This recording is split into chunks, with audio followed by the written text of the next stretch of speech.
let's start with our first contestant on today's show, where, by the way, if you don't score the most points, you die. It's Mind Your Biz. There's my best DZ impression, a bad rap for you. Welcome, Seth, to the show. One of the smartest guys I ever met in my whole life. From Altcoin Daily, here it is. Awesome. DZ, come back. Any kind of fool could see there was something in everything about you. DZ, come back. Let's go to a man who is known for having 0 points. Mind Your Biz. We're going to start off with you. I just wanted to reference you have no points. I want to give that to you. You've added nothing to the show so far. Facts. Absolutely nothing. It's facts, man. There, give him a point. That was good. Yeah. Hey, when you say something that I say is facts, hashtag facts, you get points on this show. Chat, make it blow up. Hashtag facts. Let's go. And that's not, by the way, FAX that some people might be thinking. Very, central banking, old technology. People might be thinking facts. Yeah. What's up, okay.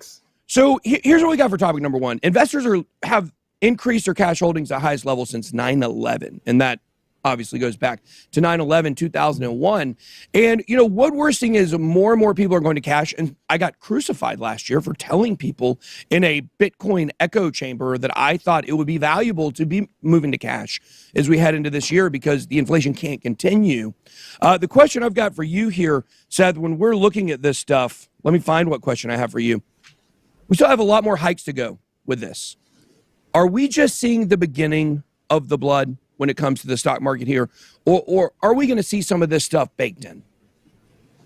Well, Ben, I hate to be the boomer doomer, but I was alive and an adult when 9/11 happened, and I do remember how bad those markets were from firsthand experience. I was alive and an adult and trying to provide for kids when the downturn of 2008 happened, so I remember those things really, really well. And yeah, history doesn't repeat, but it definitely rhymes. I think we're in for a lot more blood. I think we're in for a much worse time. It will get worse before it gets better. And that's going to be accompanied by these Fed rate hikes. So yeah, we're going to see that people who heeded the sound advice of people like you and others who were saying like, no, cash is a pretty good idea right now. They're going to see some of their buying power of their cash disappear too. There's no way out of this is what I'm saying. The gravity is just too big. So yeah, I think it is going to get pretty messy pretty soon. And I hate to be the bearer of bad news. I hate to be the guy who's saying that, but I mean, hashtag facts is facts. So I'm not gonna sugarcoat it, my friend. I love Seth. I will tell you this: Seth is one of the smartest people I've ever been around. Yeah, he and is. I have to wake up with myself every single day. So that's a bold statement for you or for me to make. And if you can make that statement as well and affirm what I said, that'd be great. Seth, let's talk about this. I mean, I know you have a lot of thoughts on CBDCs. This is kind of your wheelhouse, like when it comes to the future of crypto and keeping things fair and decentralized. What do you think we're looking at here with this? Do you think eventually CBDCs are going to win the race for world currency, or do you think it will be something decentralized? That's a really great question. And I appreciate you asking me my take on it. I'm not a fan of CBDCs, as you rightly pointed out, in part because they put us right back into the position that Satoshi in his, one part manifesto, one part white paper was talking about us getting away from, right? Like in that first Genesis block, he talks about Chancellor on the brink of second bailout. These are infamous words now in this space, right? Whether you're a Bitcoin maxi or not, you're just kind of tangentially aware of it. We're all sort of aware that Satoshi was not a big fan of centrally controlled currencies either, or central banks either, because they were privileged to bailouts, because they did really irresponsible things with lending in the first part of the 2000s and got a slap on the wrist, got bailouts, and returned to doing irresponsible things just in a different sector, right? Not with mortgages, but with smaller categories of loans, leading us up to the situation that we're in now. So yeah, I share that sentiment. I'm not a big fan because the central banks have done so much damage. Now, to me, it's immaterial what it's built on. It really is. It's immaterial what it's built on, because you can build a centralized system on top of decentralized networks. And I'm not here to argue which one is most decentralized versus which one isn't. But central bank digital currencies, by their definition, are centralized systems. It's not hard to build a centralized system on top of a decentralized network.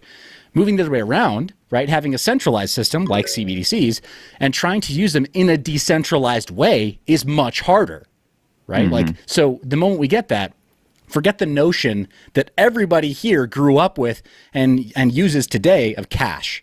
That goes away. The moment you decide, you know what, I really want to buy a pack of gum. I don't know. Does that have artificial sweeteners in it? Could be bad for your health. The regime says it's bad for your health. No, no pack of gum for you. Heaven forbid you go out and buy some Swisher Sweets because that's your thing, right? Like Swisher Sweets. Swisher Sweet reference. That's the devil's smoke. Points on that one. Just saying, man. That just is what it is, right? Like, takes me back to 18 whatever years it is old on the block. whatever block, your Jay. pleasure is, right? The CBDC makes that impossible for you. So I'm not a big fan of that at all. No. Yeah. But just very quickly before I move on here to get some of Austin's takes here. Real quick, do you believe that CBDCs are inevitable, though? I believe that it's inevitable that governments will want to create them, but decentralized systems can absolutely run in parallel, and those of us who choose to use them will always have a choice. We will always have a choice. We will always have a say. I don't care where in the world you live. You can vote with your feet. You can vote with your dollars. You don't have to opt into programs like that. Wow. And look at this guy getting so many points on one question, affirming that I said he was smart. Thank you. All right, Seth, I'm going to be honest with you here. Top two scores right now, 10-10. All you got to do is get 1 point. You just have to give the right answer to the question. That's it, and you You win. already know what it is. Are we going to get a social media decentralized version or a decentralized social media unto itself that will get traction? When's it going to happen?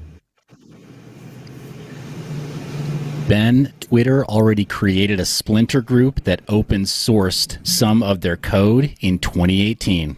If we don't have it now, we're never going to get it. There it is. Boom. There it is. That's the show, ladies and gentlemen. That's what happens when you get yours truly hosting your own show. You get a score of 8, 9, 10, 11. That's pretty good. Almost. I wasn't can even say trying it. to be fair. I wasn't even trying to be fair. It just worked out this way. Seth, you win the show today. Let's go ahead. Let's give this man his 30 seconds to fame and fortune.